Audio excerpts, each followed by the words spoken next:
এই নেন ম্যাডাম আপনার চা। পার্ট 1।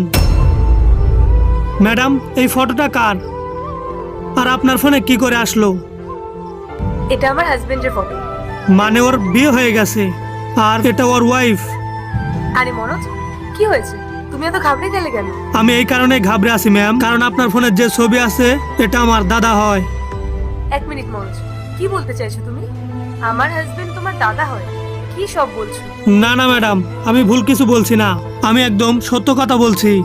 আপনার হাজবেন্ড আমার দাদা হয়। কিন্তু রাহুল তো আমাকে বলেছিল ওর এই পৃথিবীতে কেউ নেই। হ্যাঁ, ওর ছোট ভাই আর বাবা ছিল, কিন্তু একটা কার অ্যাক্সিডেন্টে ওনারাই পৃথিবী ছেড়ে চলে যান। ম্যাডাম আমি জানি না দাদা এরকম কেন বলেছে। আমি দাদার ছোট ভাই, আমি এখনো বেঁচে আছি, আমার বাবা মাও এখনো বেঁচে আছে। ও আমার দাদা হয়। আমরা ছোটবেলা থেকে গ্রামে একসাথে বড় হয়েছি। কিন্তু তার আগে তুমি যদি এই ছবিটাকে সুন্দর মনে করো তাহলে ভিডিওতে লাইক করে চ্যানেলটি সাবস্ক্রাইব করে দিও।